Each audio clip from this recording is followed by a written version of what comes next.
what I call digital determinism.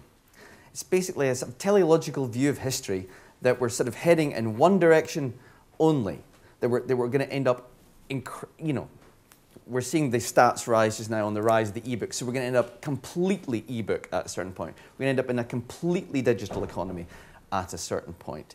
That the big 6 publishers are going to die out at a certain point, that everyone will have to self-publish at a certain point. I think this is market propaganda and absolute nonsense, and there's no real evidence to show that that is the case.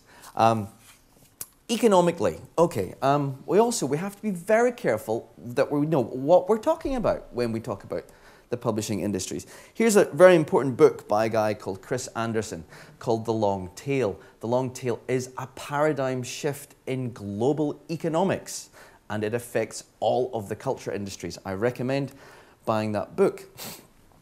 Now, we've heard about Amazon. Amazon is a classic long tail company. Before the internet started up, this yellow bit here did not exist. Just to explain there's a million products, right? And let's say there's one at the end. So one person, that person at the end sells one book, should we say. There are a million books. On the other extreme, we've got one book sells a million copies, okay? The red here was the previous model before the internet came along. This is the model that the big 6 work on. So the big 6 publishers. So for example, you've got your Dan Browns and your J.K. Rowlings. They're there selling millions of copies. Several books selling millions of copies. That's the way the big 6 work. So we have to look at an historical moment when the long tail appeared, and this is buying online. So basically, the entire history of every book that's ever been published is there at some point. Now also, there's a price long tail as well. You'll pay more for the Dan Brown when it first comes out than you will for a 40-year-old book on fly fishing down here, or a how to make, potted vegetables or whatever. There's a price slide in the long tail.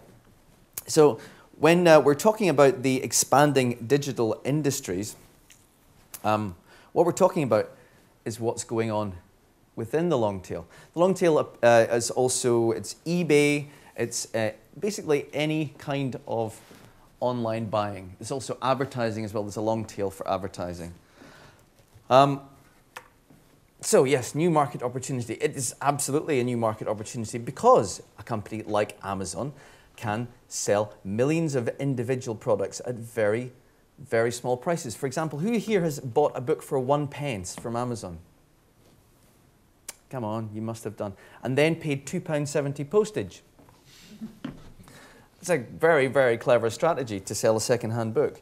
And that makes them a lot of money. If you think of the millions and millions of transactions that go on within the long tail through companies like Amazon.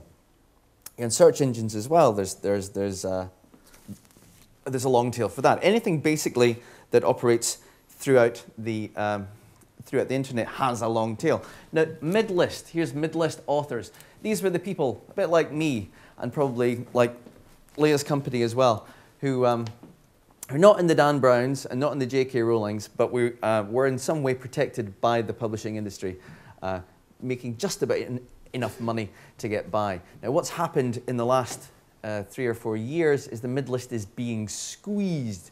We're being forced out of the big publishing houses as they've had to cut costs because of the threat from the digital industries. So we're being forced out into the long tail. Now, people like to tell us this is a great opportunity to sell yourself, to self-publish. But I'm afraid that the long tail doesn't quite work like that. Leah touched on race to the bottom prices, the 99 pence ebook, the 20 pence ebook, the 20 cents ebook.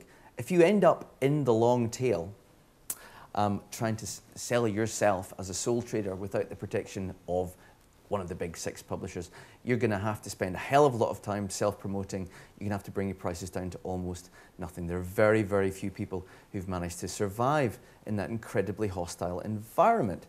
In fact, Jeff Bezos, the CEO of Amazon, recently made a bit of a slip-up in as much as he reported that there are now 1,000 people in the world who sell more than 1,000 books a month. Now, that sounds great when you think about it, but actually, at the prices he was then quoting, that's 99 pence a book. In a month, I've worked this out, it comes to $11 a day.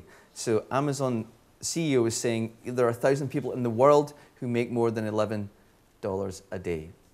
There are probably more people in my street that make more money than that, you know. So it's a very hostile environment. It's not the big, brave digital dawn where everyone's going to get rich in the long tail. It's not happening. What the long tail is actually, it's a predatory form that eats into the profits of established culture businesses. Here's the thing we hear quite a lot. At the end of the long tail, the conventional profit-making business model ceases to exist. Instead, people tend to come up with products for varied reasons like expression rather than monetary benefit. In this way, the long tail opens up a large space for authentic works of creativity. This is the kind of hype we hear all of the time. When you're working for next to nothing, giving your cultural products away for free, you will last a month before you decide that you don't want to work in culture anymore. And this is actually happening.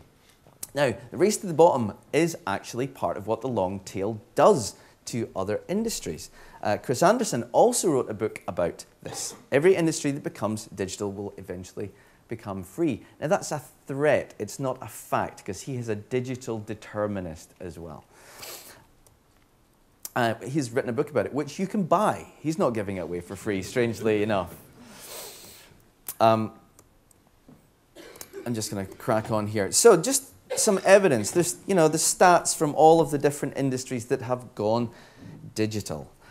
There's the threat of piracy as soon as you go digital as well. The question is whether you stick with your digital rights management or you cast yourself adrift into the long tail with race to the bottom prices. Music, this is much disputed, but the recording industry is half the size that it was 10 years ago, and that is to do with piracy and race to the bottom prices. There are so few musicians that have started up in the long tail. Do you know what I mean when I'm saying starting up in the long tail? You're basically, you're not with a publishing house, you're not with a EMI or whatever, you're a business startup doing it all yourself. There's so few people, it's an absolute disappointment. A guy called Yaron Lanier has done a lot of research into this, and he's found 300 people in the last 10 years who can make a living as startups playing music. It's not the digital revolution that we were told at all.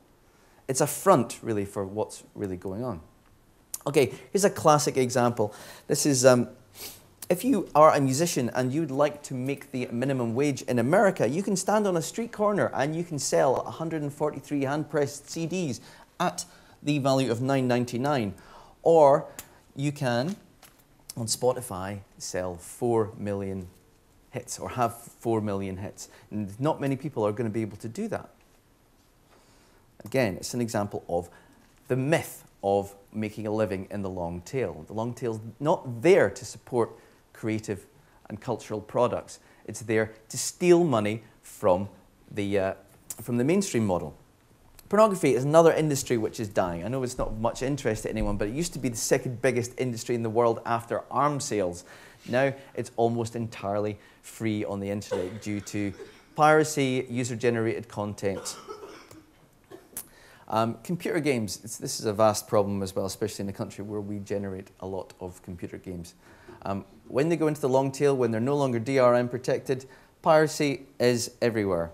And piracy, there's some studies trying to show that piracy is a form of marketing. I'll give you an example of what's happened in Pakistan, for example. If you try to get a book in Pakistan, chances are you'll only be able to get pirated books. The pirated book industry is actually bigger than publishing itself over there. And generally, these will be rip-offs of mainstream books. books. As a result, there's really no publishing industry, indigenous publishing industry to speak of. So piracy can actually take over your entire country. Newspapers, we all know what's happened with newspapers in the last few years. The Guardian has got a couple of years to try to make a living for itself in the long tail because it's giving stuff away for free. It's trying to sell advertising space.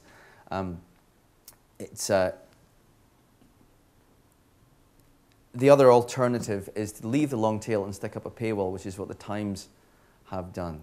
So there's a kind of battle there going on over what the future of newspapers is going to be, because free digital content is challenging them to such a degree. Photography, I don't know if any of you know any photographers. They are going bust. They are leaving the business because of free user-generated content on the internet.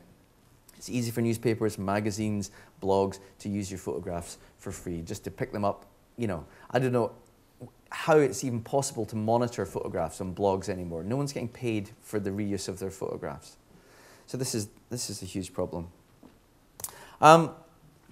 Yes, free is the gift of Silicon Valley to the world, says Chris Anderson. Well, I would just say that really, in conclusion, we have to really look at this question of turning back. Keith said there is no turning back.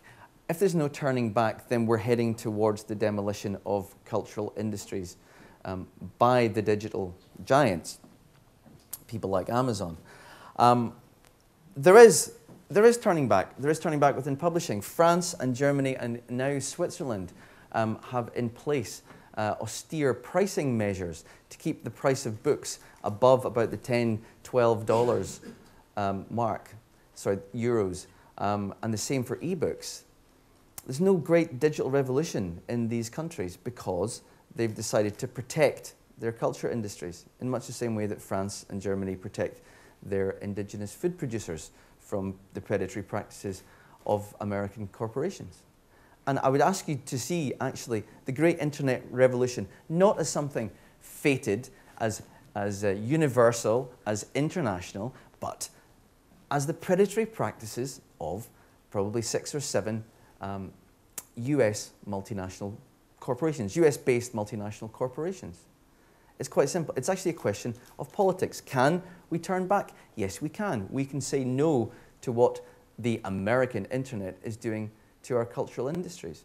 We don't have to accept this as fated. It's a big political struggle to try to turn back, but we don't have to head headlong into this devaluation of cultural products. So really questions of like branding and using social media and crowdsourcing and freemium, it's all just kind of faffing about in the long tail. It's not going to build big industries for anyone. What we have to do, and I think what we're actually seeing, is we're seeing a bit of a rallying around the big 6 publishers just now. They're going to survive. They're going to have their profit margins increasingly eaten into. But we go back to them for culture because that's just the way the world's been built.